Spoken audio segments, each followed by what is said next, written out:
एक बार एक लड़का मेडिकल की पढ़ाई करने के लिए शहर में जाता है।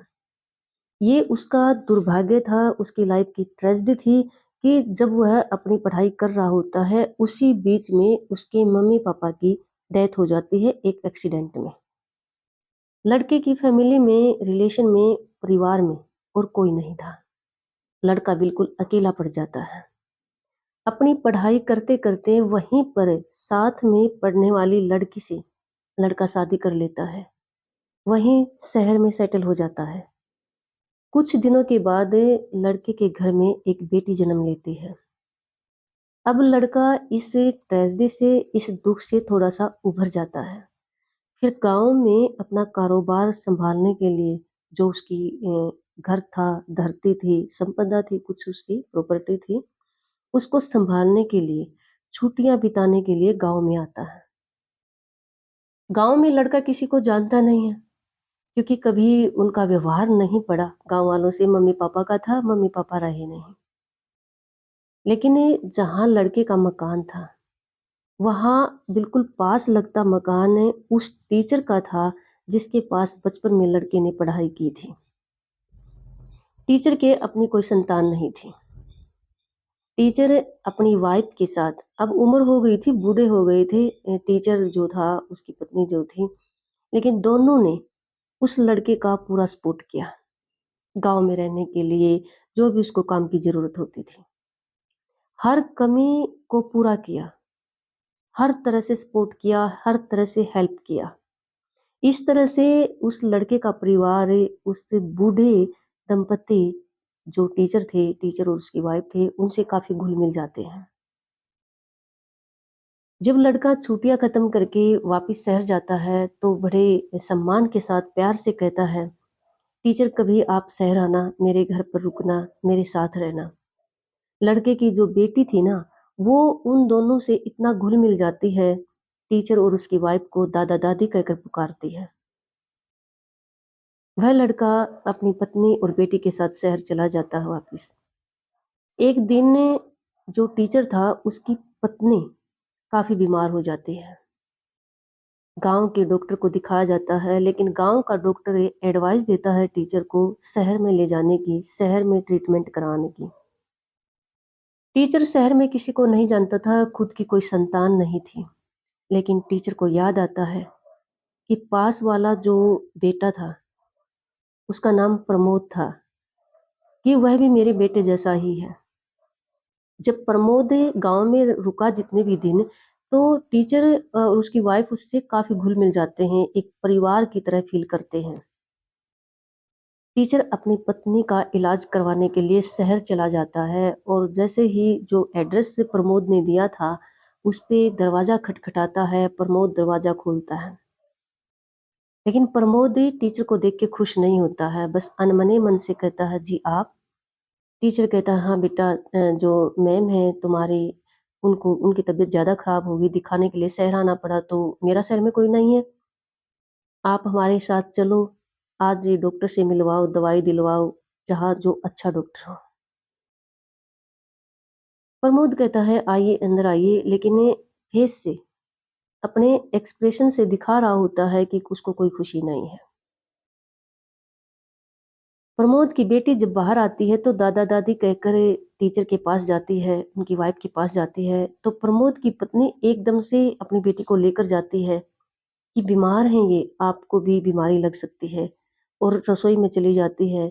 टीचर ये देखो, जब हम बाहर जाते हैं, बाहर से आते हैं तो हम हाथ पैर मुँह तो धोते ही हैं, किसी दूसरे के घर में जाते हैं तो भी, अपने घर में तो देखो हम स्नान ही कर लेते हैं। तो टीचर हाथ धोने के लिए वॉश बेसिन के पास जाता है, वॉश बेसिन के पास ही रसोई थी।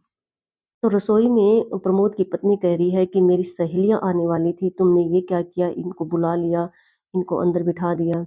कुछ देर में वो आने वाली है, मैं क्या बताऊँगी उनको ये कौन है? और इस तरह से हमारी पार्टी डिस्टर्ब होगी। प्रमोद कहता है, मैंने इनको नहीं बुलाया, मैंने तो वैसे ही बोला था, मुझे क्या पता था कि ये आ ही जाएँगे। ये सब टीचर सुन लेता है। जब प्रमोद चाय लेके आता है ना, तो दोनों टीचर और उसकी वाइफ वहाँ से चले जाते हैं और किसी से पूछते हैं कि यहाँ आस-पास जो अच्छा डॉक्टर है। इस तरह से पूछकर वह डॉक्टर के पास पहुँच जाते हैं। इधर प्रमोद को कोई पश्चाताप नहीं है कि टीचर इस तरह से चला गया, बल्कि खुश होते हैं। अपनी पत्नी को कहता है चलो भला टले। उधर मेडिकल में जहाँ पर टीचर अपनी पत्नी को लेके जाता है, वहाँ वो बैठे होते हैं। टीचर को थोड़ा-सा टेंस था, थोड़ा-सा चिंता थी माइंड में कि पता नहीं मैं कैसे दिखा पाऊँगा, हमारी उम्र हो गई है। लेकिन बोल कुछ नहीं रहे होते हैं। तभी पीछे से एक लड़का आवाज़ देता है, "नमस्ते सर, क्या आपने मुझको पहचाना?" टीचर कहते हैं कि नहीं, सर मैं वो लड़का हूँ जिसका एडमिशन हर जगह से मना कर दिया था, क्योंकि मैं स्टार्टिंग में पढ़ाई में बहुत ज़्यादा कमज़ोर था।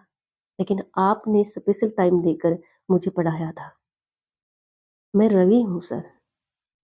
अपने पापा का नाम बताता है। टीचर पहचान लेता है। टीचर कहता है कि आप यहाँ पर? तो रवि कहता है कि हाँ सर, मैं यहाँ पर डॉक्टर हूँ। मैं डॉक्टर बन गया हूँ। टीचर बहुत खुश होता है। फिर रवि पूछता है आप कैसे आए? टीचर सारी बात बताता है। रवि बहुत अच्छे तरह से उनका ट्रीटमेंट करता है, बड़े डॉक्टर को दिखाता है, एडवाइस लेता है। 3 दिन के बाद जो उनकी वाइफ़ की टीचर की वाइफ़ का जो टेस्ट वग़ैरह दोबारा होना था, तो रवि कहता है 3 दिन आप मेरे घर पे रहेंगे, अपने घर लेके जाता है, आदर मान-सम्मान करता है। इस तरह से रवि उनकी पूरी केयर करता है। टीचर और उनकी वाइफ़ रवि को ढेर सारा प्यार और आशीर्वाद और दुआएँ देते हैं। कहानी छोटी-सी है, लेकिन बहुत बड़ी सीख दे रही है। यहाँ 2 बातें समझने के लिए हैं। एक तो ये कि जो भावनाओं से हमारे रिश्ते जुड़े होते हैं ना, कई बार इंसान भावनाओं के माध्यम से सिर्फ अपना काम निकालते हैं। जैसे प्रमोद ने गाँव में टीचर और उनकी वाइफ से इमोशनली जुड़कर अपना काम निकाला, लेकिन टीचर और उनकी वाइफ ही प्रमोद से इमोशनली रियल में जुड़ गए। तो उनके साथ खिलवाड़ करना, ये सबसे बड़ा पाप कहूँ तो गलत नहीं होगा। किसी की भावनाओं के साथ खेलना, किसी की फीलिंग्स के साथ खेलना सबसे बड़ा पाप होता है। ऐसा कभी नहीं करना चाहिए। देखो, अपना काम निकालने के लिए किसी की भावनाओं को हर्ट नहीं करना चाहिए, किसी की फीलिंग्स को हर्ट नहीं करना चाहिए। जो है साफ बोल देना चाहिए।